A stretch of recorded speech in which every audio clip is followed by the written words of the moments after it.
¿Qué tal? Muy buenas tardes. Bueno, ya están viendo que todavía hace calor, pero una señal inequívoca de que el verano se ha ido es que estamos aquí de vuelta. Vuelve el Varieté, vuelve vuestro programa en el que ya sabéis que repasamos cada semana, desde hace años, pues todo lo que son detalles y aspectos que tienen que ver con la historia, con el patrimonio y con la idiosincrasia de nuestro pueblo, de nuestra Algeciras. Para eso siempre nos hemos hecho acompañar en este programa de personas que forman parte de asociaciones sin los cuales, si no existieran, habría que inventarlo, porque son los que se encargan de ejercer ese motor de impulso para rescatar, para recrear, para divulgar todo nuestro pasado. Y entre esas asociaciones pues está, por supuesto, la asociación La Trocha, la Asociación para la Defensa del Patrimonio Histórico de Algeciras, y hoy nos acompaña colaborador de cabecera, su presidente, Carlos Gómez de Avellaneda. Muy buenas tardes. Muy buenas tardes. ¿Cómo estamos, Carlos? Ya se terminó el verano, estamos de vuelta, ¿no? Muy contentos de empezar de nuevo la campaña, el curso. Eso es. Muy agradecidos por tal como nos tratáis y el cariño que tenéis por la cultura y todo eso, y deseando colocar nuestras historias. Pues nada, vamos a ello. Agradecidos nosotros sobre todo por todo lo que traéis, y hoy creo que nos traes algo que tiene que ver con la tinta, ¿no? Pues sí, hemos hablado recientemente de burritos y ahora vamos a hablar de intelectuales. Y entre medias hemos hablado de braseros y de cosas de estas curiosas. Vamos a ver, una de las preocupaciones de La Trocha es la recopilación de todos los datos sobre personas que han escrito algo sobre la comarca. Entonces nos hemos dado cuenta de algo asombroso. La comarca tiene un pulso cultural que pasa desapercibido. La comarca es que no se da a valer. Pero entre otras cosas, la comarca tiene, cuando revisamos la cantidad de publicaciones que no hemos tenido durante mucho tiempo un apoyo de tipo académico, de tener aquí varias universidades y todo eso, la cantidad de obras que se han financiado por los propios autores, muchos han estado en un plano de humildad impresionante. Pues bueno, pues queremos dejar una constancia de todos estos casos, algunos de ellos heroicos. Quiero advertir una cosa, vamos a hablar de libros, sí, no solo de Algeciras, sino de la comarca, o de libros escritos por algecireños, o no necesariamente ensayos, sino también hablaremos en su momento de poesía, creación literaria, pero en esta primera, vamos a llamarle entrega, no vamos a tocar la creación literaria. Luego también quiero advertir, hemos hecho que todo esté barajado. No queremos seguir un orden cronológico, ni temático, ni digamos por personas o autores. Y advertimos que si alguien no se ve representado, será representado. Y La Trocha dice que si alguien tiene alguna obra, porque hay muchas obras interesantes que han pasado desapercibidas, que conecte con La Trocha y le damos visibilidad. Claro, porque no solamente hablamos, Carlos, de escritores que han habido en el tiempo, en el pasado, sino de que hay muchos actualmente, muchas personas con inquietud que crean aquí, ¿no? Muchísimas. Hay una vida cultural, pero repito, que no le damos importancia. Es interesantísimo la vitalidad que hay y que ha habido también, Hay personas que han escrito más que otras, pero a mí lo que más me interesa es el libro humilde. La persona que coge un tema y lo desarrolla. Pues empezamos, si te parece. ¿Cuál es el primer? Pues vamos a ver, primero hablaremos de Fernando Barrios Partida. Como se puede escribir sobre muchos temas, Fernando Barrios es naturalista. Es uno de los mejores fotógrafos de la naturaleza que hay en España. Ha sido presidente de una asociación importantísima sobre fotógrafos de la naturaleza. Fue en tiempos submarinista y luego se dedicó a la ornitología. La ornitología, como todos sabemos, es el estudio de las aves, que esta comarca es importantísima porque es una zona de paso, claro, de migraciones. En este libro que presentó hace... muy poco, ¿no? 5 días, sí. Nada.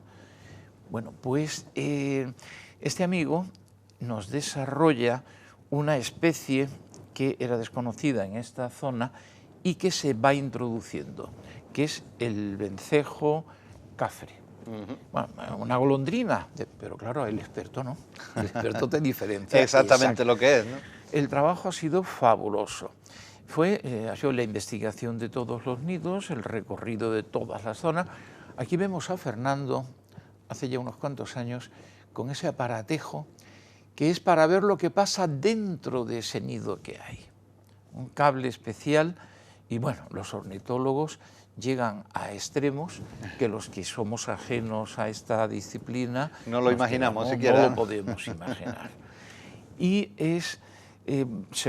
esta es una pequeña muestra de todo lo que se puede hacer sobre ornitología en la comarca. Y el entrañable amigo Fernando es un ejemplo de estas personas modestas que hacen a lo mejor una labor extraordinaria y que nunca nos cansaremos de celebrar esa labor y esa manera de ser. Vamos a ver otro, por favor. Continuamos. Muy bien, un entrañable amigo que murió hace unos cuantos años. Es el sacerdote, el padre Martín Bueno Lozano.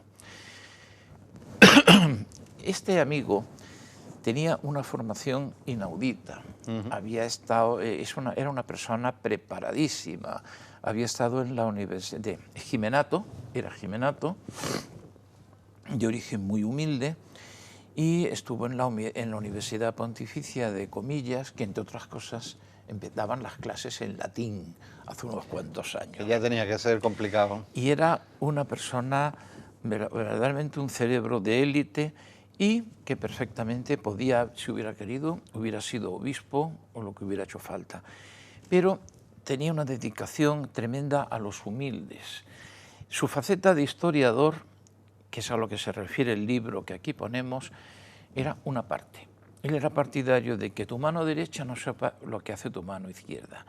Y hizo una cantidad de obras de solidaridad que dan algunas para escribir, sin una novela, algo parecido. Nunca le dio importancia y era lo que más le preocupaba. Y como historiador tuvo la habilidad de coger temas que no se habían tocado. Por ejemplo, los primeros pobladores de Algeciras en la repoblación del siglo XVIII.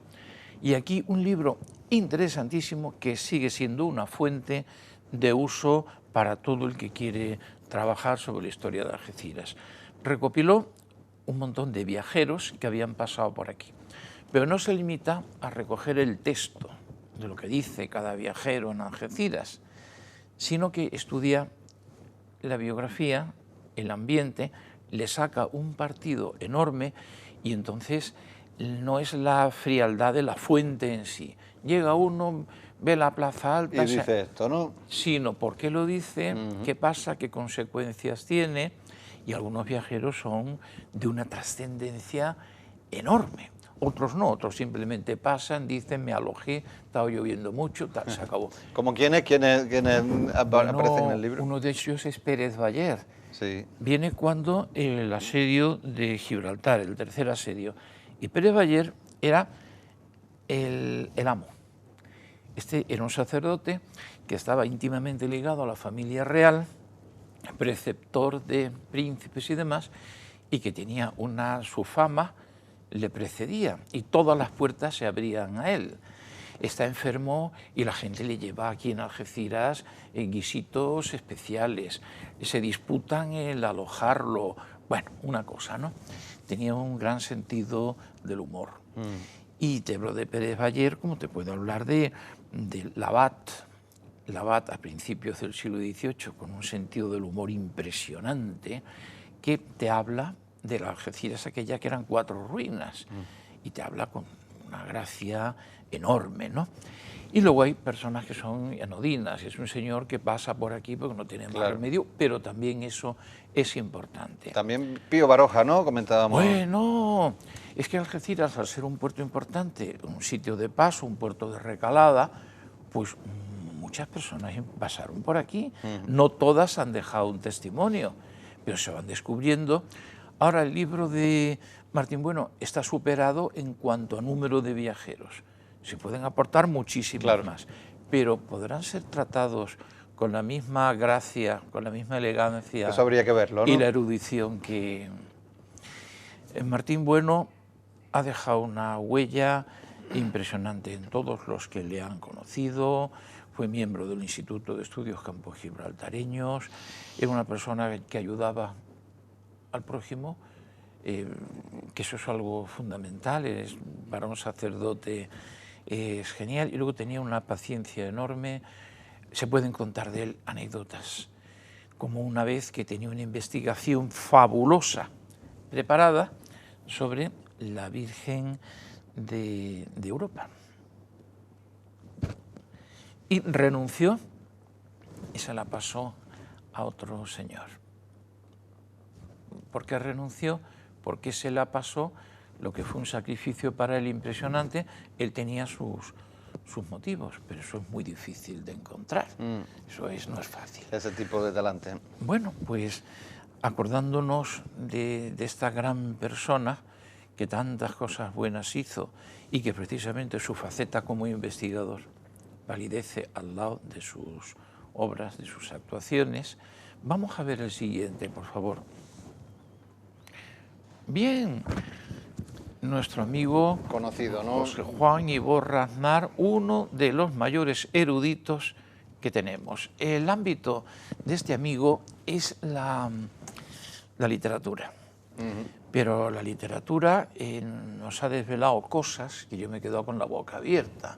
Cuando ha hablado de personajes históricos medievales, de la pugna entre Alfonso XI y un señor importantísimo de la época, no me quiero enrollar porque no quiero salirme del tema, y los temas que coge los trabaja como si fuera una pisonadora, exhaustivamente. Ha trabajado mucho, y su última obra, ya hablaremos de ella, es El Camino de la Trocha. El Camino de la Trocha es un librote que yo tuve el honor de presentar en una ocasión, que se lee como si fuera un artículo exhaustivo sobre un camino histórico. Y bueno, ahora vamos a ver una obra menos famosa, pero interesantísima, que es el primer instituto que hubo en Algeciras, que hubo un instituto que luego dejó de existir, que aquí saca el antiguo convento en la portada del libro, y estudia todo lo que puede averiguar sobre este instituto y sobre la cuestión docente en Algeciras, el siguiente instituto, Cursal, con un carácter absolutamente, de no dejar nada en el tintero. Ha trabajado también, por ejemplo, sobre la Capilla de Europa, más bien en sus aspectos documentales, más que estilísticos, y remito, aunque esta obra es contundente, para todo aquel que quiera saber algo sobre el tema, le es imprescindible consultarla. También queremos hablar de la gran humanidad de nuestro amigo, que está presto siempre a echar una mano a cualquiera que es una cosa muy importante en los investigadores. Hablamos de Martín Bueno ayudaba y no pedía nada a cambio. Hay investigadores que tienen debajo de la almohada una cosa, y no, y un investigador tiene que haber una fluidez, tiene que ayudar, luego te ayudan a ti, etc. Y Iborra además tiene la ventaja de ser un comunicador extraordinario, y las presentaciones, alguna presentación de libro que le he visto hacer, se lo tomaba como si fuera una operación militar, ¿no? Fantástico. En fin, nos queda animarle a que siga trabajando. Y su calidad poética también subrayaría, bueno, porque también iba a decir una cosa, en estos primeros libros que hablamos, no voy a hablar de cuestión poética ni de creación literaria, pero no por falta de ganas, sino por falta de tiempo, claro, y capacidad de contarlo todo, claro. A todo eso. Además, la creación poética me da a mí mucha envidia, porque Dios no me ha llamado por ahí, pero a muchas personas sí. Y nos ocuparemos de estas personas, los poetas que nos endulzan la vida o que nos la hacen interesante por medio de la palabra. Es una cosa mágica. Pues bueno, pasamos a ver qué más amigos tenemos. Bueno, aquí quería llegar yo. Pepe Merchán es el ejemplo de la absoluta modestia. Modestia y estar en un, como digo yo, sin querer participar de la vida así pública, ni querer tener fama, ni nada. Pepe Merchán ha escrito muchas cosas, ha escrito novela, ha escrito poesía, pero aquí nos interesa por la persona que llegó en el momento oportuno. Cogió una cosa y la ha inmortalizado. Todos hemos jugado de niños a estos juegos. Estamos hablando de el ensayo Aquellos Juegos Perdidos, la primera edición del año 90. Es un ejemplo fabuloso de cómo una persona, sin necesidad de pertenecer a ninguna institución académica importante, sino simplemente él, coger un tema, de tantos temas como hay, y empezar a apuntar todo lo que recordaba y todo lo que averiguaba y todo lo que estudiaba al respecto. Y ahí tenemos en esta máquina del tiempo juegos que ya hubiéramos perdido la memoria de ellos. Y gracias a él, aquí están. Qué interesante, ¿no? Y puedo decir que al común de los mortales le interesa más que alguien le hable de aquello a lo que jugaba de pequeño que de una cosa elevadísima. Seguro. Y alcanzó una segunda edición ampliada y con más ilustraciones, y yo pongo siempre a Pepe Merchán, que además he hablado con él, y está, digamos, muy retraído de meterse en líos, ¿no?, en historias, ¿no? Pero vamos, sigue trabajando y sigue haciendo una labor extraordinaria. Y ahora, si todos hubiéramos hecho como él, vuelvo a repetir, ¿yo de qué entiendo? De pesca. Pues voy a apuntar todo lo que yo recuerdo de aquello y de cómo se hacía aquello. En mis tiempos, ¿no? ¿Y yo de qué entiendo? Pues yo entiendo porque yo lo he vivido, porque mi padre era, bueno, pues voy a apuntar todo aquello. Pues conseguiríamos no detener el tiempo, porque eso es imposible, pero que no se nos escapara. Lo malo sí se debe escapar, lo malo se debe recordar solamente para no repetirlo. Claro. Lo desagradable, lo cutre, no todo el pasado era agradable. En estos años que estamos hablando había, en los años 50, cada estercolero cerca de Algeciras, al lado del centro, existía, pero es una realidad que se ha superado. No idealizamos el pasado, pero hay cosas que sí merece la pena coger en la cápsula del tiempo. Vamos a ver quién viene ahora, por favor. Bueno, esta es la segunda edición, ¿no?, ilustrada ya con juegos infantiles, con una portada variada. Le animamos a que haga una tercera edición y animamos a todo el mundo a que lea este librito. Bien, aquí tenemos una de estas personas que tienen una trayectoria, que han hecho cosas que no se sospechan y que en una de las facetas de su trabajo resuelven algo impresionante. Ángel Corbalán, antiguo marino, una persona muy preparada, es persona muy importante en ciertos aspectos, como es la divulgación de la cuestión informática. Sí. Ha hecho cursos, ha hecho de todo. Para mayores, sobre todo, ¿no? Para mayores, cosa que es importantísima, porque los mayores, en fin, pueden o podemos entender mucho de braseros y de cosas así, pero, en fin, braseros de carbón, pero hay las cosas nuevas tecnologías que se escapan. Se nos escapan a nosotros también, poquito, ¿no? O sea que bueno. Pues Ángel Corbalán, que ya digo, su obra, desde el punto de vista de lo que hemos comentado, es fantástica y es una persona muy conocida fuera del ámbito comarcal. Se preocupó un día por un topónimo que es San García, que es un barrio muy interesante, sí, de Algeciras y tal. Algún investigador había tocado el tema y alguien llegó a la conclusión de que San García no había existido.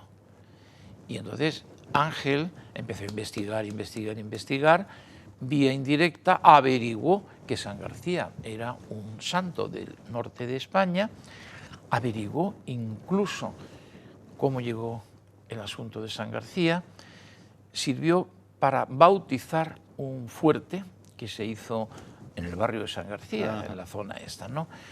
Y resulta que uno de los oficiales que participan en la creación del fuerte venía de la zona de España donde San García sí es conocido. Si era, en fin, no voy a meterme ahora en todos los nombres y en todas las cosas. De cada libro. Y este oficial, este militar, hizo que se llamara San García, que es una cosa completamente exótica, aparte de un... No hay que extrañarse, porque en el norte, por ejemplo, estamos hablando del siglo XI y demás, bueno, García era un nombre. Un nombre, claro. Y lo encontramos. Y digo, bueno, pues si es un nombre, es porque había un santo. Luego se convierte en apellido o lo que sea. Pero estas cosas son muy, muy flexibles. Pues Ángel Corbalán resolvió un pequeño problema. Un enigma que había ahí, ¿no? ¿Qué? Un enigma que había ahí, ¿no? Un enigma, pero es que si vamos poniendo piezas al puzzle, claro, resulta que lo resolvemos un montón de cosas tremendas, cada uno puede aportar. Por eso digo, si alguien ha escrito algo de lo que sea, del tema que sea, que hable con la trocha o que lo dé a conocer para que se le refleje aquí. Y que la gente no sea impaciente. Es que no me has nombrado, tú no te preocupes, que te iré sacando, tengo que dosificarte, porque es mucho. Muy bien, vamos a ver el siguiente. Bueno, de estos pequeños tesoros que nos encontramos por casualidad un día en una librería. Cuentos para senderistas, segunda edición. Eso es bueno, siempre que haya segundas ediciones. Es porque la primera ha funcionado. La primera ha funcionado. Este amigo es biólogo y es un investigador, hizo su tesis doctoral sobre aspectos biológicos en la bahía de Algeciras. Bueno, hay que decir, si la historia de la comarca es apasionante, si los efectos antrópicos, o sea, del hombre en la comarca son apasionantes, ya sea la etnología, la arqueología o lo que sea, la biología no solo está a la altura, sino que lo supera. Solamente hace falta el investigador que divulgue, investigue y demás. ¿Qué ha hecho este amigo? Pues ha escrito unos cuentos, se basan en leyendas o supuestas leyendas, le da vida a una serie de hitos para senderistas, o sea que nos podemos encontrar a lo largo de una serie de rutas. Les ha dado vida, habla de cosas tan curiosas que hemos conocido hace muchos años sobre el capitán, el mito del capitán, que parece ser que existió, pero quien está enterrado en la tumba del capitán no es el capitán, es otro. Lo que pasa es que la leyenda tiene la facilidad esta, dice que una buena leyenda romántica no te la estropee la realidad. Claro. Pero el capitán sí existió como capitán de bandoleros y todo eso. Lo que pasa es que hay poquísimas fuentes, hay más bien tradiciones en familias de Algeciras. Y animamos también para una tercera edición, y esto nos trae aquí vamos a referirnos a personas que han hecho memorias, muchísimos, que también los iremos sacando, ¿no? Pues una señora que vivió cuando era niña, en tal sitio, en la avenida tal, y recuerda su ambiente y los niños de su bloque, y eso es importante. O otra señora que hace una cosa preciosa, con unos dibujos muy bonitos, ojos de niña, algo así, no me acuerdo bien, ¿no? Con unas ilustraciones maravillosas, y va sacando una serie de temas mitológicos del Estrecho, de la zona del Estrecho, y la protagonista es una niña pequeña que vive en plan, no salvaje, pero sí metida en la naturaleza y tal. Una obra originalísima. Bueno, pues ahí la tenemos, ¿no? La sacaremos. Vamos a ver la siguiente. Bueno, cambiamos un poco el tercio. Esta es una obra eminentemente científica. Sí. Es una obra hecha a raíz de una tesis doctoral que alcanzó la máxima calificación. Nuestro gran amigo Diego Salvador Fernández Sánchez, 24 años. Con 24 años está a la cabeza de la investigación sobre arte prehistórico. Fíjate. En la comarca, especializado en arte paleolítico, que hay muchísimo menor número que el arte pospaleolítico. Y su obra, El arte paleolítico en Cádiz, que año 2023, o sea que está calentita, recién sacada del horno. Asistimos a su tesis doctoral, magníficamente desarrollada en Cádiz, y la obra Arte Paleolítico en Cádiz la recomendamos, porque afortunadamente puede venderse. Es de editorial Almuzara. Y digo porque afortunadamente, porque muchas veces las obras hechas por una institución que no se regalan... Son difíciles de encontrar, ¿no? Al que le interesa. A lo mejor hay personas que dicen, ¡ay, qué bonito!, y lo ponen en una estantería, no le ha costado dinero. Ahora, te cuesta algo, aunque sea simbólico, y esa persona, si tiene interés, lo compra, y si no... Claro. Y del arte prehistórico, ¿qué vamos a hablar? Si es una de las grandes asignaturas pendientes que tenemos. Vuelvo a repetir lo que dije hace unos días: dinero, dinero y dinero. Que las altas instancias culturales del Estado se den cuenta que no solamente el arte de la comarca, sino el arte prehistórico en general, no es una herencia nuestra, es algo que administramos para nuestros descendientes, que está en peligro y que es desconocido en gran medida, no está divulgado como debiera ser, y que hay que tomárselo con la misma intensidad con que se toman otros temas también, de decir, vamos a salvar Doñana, o vamos a hacer esto, vamos a hacer lo otro. Bueno, ahí queda la frase que dijo Picasso, ¿no? Cuando le preguntaron cuál era su pintor favorito, él dijo, el que pintó Altamira. Sí, porque es que parece mentira. Bueno, cuidado, que un día hablamos de Altamira y hay recursos que no podemos imaginar que los hicieran en aquella época, como el dejar zonas en reserva sin pintar. Eso es de una madurez, que eso no es el señor que hace 4 trazos. O sea, Picasso tenía toda la razón. Bueno, pues vamos a ver quién más tenemos. Bueno, nuestro pozo de ciencia particular, Andrés Bolúfer. Andrés Bolúfer, tengo que decir que es, bueno, sin desdoro de otros, es un historiador del arte de primera magnitud y un historiador del arte documentadísimo. Quiero decir que cuando yo tengo que hablar algo y está él, le digo, bueno, no intervengas mucho, que tú sabes más que yo. Pues Andrés ha tocado temas impresionantemente interesantes. Es el mayor especialista que hay en iconografía, sobre todo iconografía religiosa en la comarca. Ha tocado temas tan curiosos, tan buenos, como el traje de manto y saya, y le ha buscado por el Mediterráneo sus paralelos. Ha investigado cosas tan complicadas como la cuestión de la muerte en el siglo XVIII, toda la cuestión de entierros, de sepulturas y cosas más alegres también. Y aquí ha tenido la maravillosa idea de investigar a fondo a un artista local que merece la mayor protección y difusión, que es, ay Dios mío, José Román. Sí, sí. Que era una persona muy conocida, muy popular, era vista de aduanas y era, cuando Algeciras era más bien reducida, era conocidísimo en todo.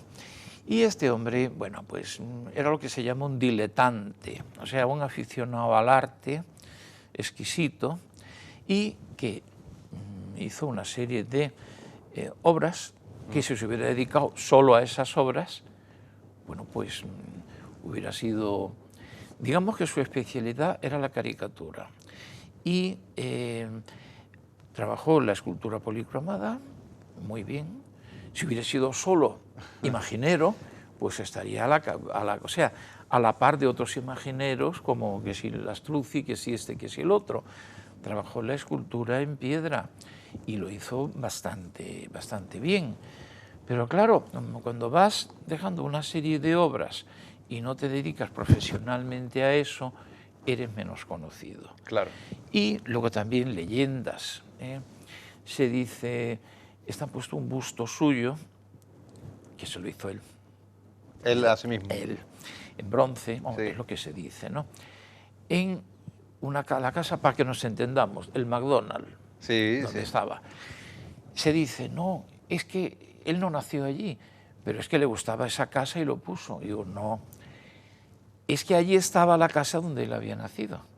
Eso otra vez en Sevilla también, por ejemplo, ¿no? O en Madrid. Aquí estaba la casa donde residió Lope de Vega, tal y tal. Sí, sí. Se marca el sitio, pero no se dice que naciera En la edificación, ¿no? Tal y en como esa está, ¿no? casa. Claro. Incluso una portada de feria famosa, ¿no? También. Bueno, todo lo que podemos llamar arte efímero, que tan interesante es, y que incluso los mayores artistas de la historia del arte español se han dedicado al arte efímero. Eso quiere decir portadas. Que llega Felipe III, no sé Claro. qué, no sé cuántos, le hacemos una portada con una serie de historias y luego lo tiramos. Claro, en una época en que no había fotografía, de estas muestras de arte efímero se conserva muy poco, pero de Román se conserva. Y entonces la virtud de Andrés Bolufer, con una paciencia a lo largo de años y años y años, ir recopilando toda la obra perdida muy interesante. de este hombre. Algeciras no ha tenido, por sus circunstancias, grandes artistas, por lo menos en el siglo XVIII, en el siglo XIX, pero poco a poco los que han ido descollando, que son algunos, pues, y luego tenemos la eclosión del siglo XX, que cada vez va o ha ido en aumento. Ahora está la cosa un poco frenada, ¿no? Bueno, Carlos, se nos acaba el tiempo, Bueno. como suele pasar, ¿no? Cuando estamos de charla distendida. No se nos acaban ni los libros ni los personajes. No, se nos acaba el tiempo por hoy. Efectivamente, el tiempo no se nos acaba porque esto es una primera entrega de otras muchas que vendrán sobre este mismo tema, ¿verdad? Solo felicitar a los autores que hemos traído aquí, animar a que ellos y otros sigan trabajando, que quien tenga su pequeña o gran obra hable con nosotros y agradeceros a vosotros, vamos, cómo nos tratáis, en pocas palabras. A ti y a todos los miembros de La Trocha, como siempre, por traernos contenidos siempre tan enriquecedores. Muchas gracias, nos vemos en la próxima entrega. Continuamos con los creadores, con los autores de Algeciras. Gracias. Fenomenal. Gracias, Carlos.